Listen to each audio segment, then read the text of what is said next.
Thanks, Tony. Our pinpoint weather team coverage continues now. Southern New England hasn't seen a hurricane in nearly 2 decades. So safety officials are making sure that residents are prepared for the possibility that Earl may impact our area. From the Providence Mobile Newsroom, meteorologist TJ Del Santo was at the hurricane barrier.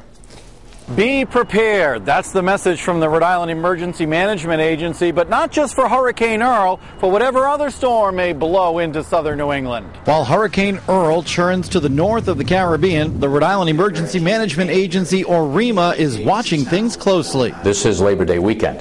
The bay and beaches will be busy for one last gasp of summer, and EMA Executive Director J. David Smith wants everyone to be safe. So we need to watch this very closely.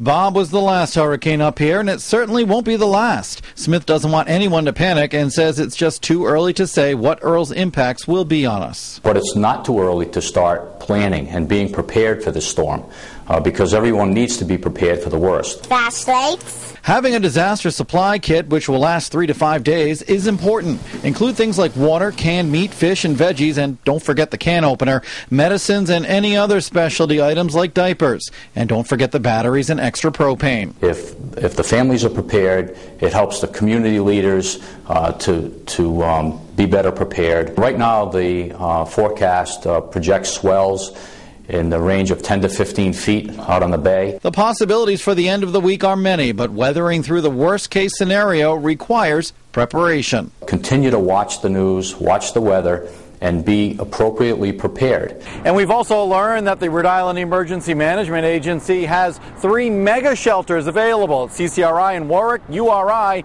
and also at Thayer Arena. And all 3 will be pet-friendly. Bottom line, make sure you and your family are prepared for any kind of emergency.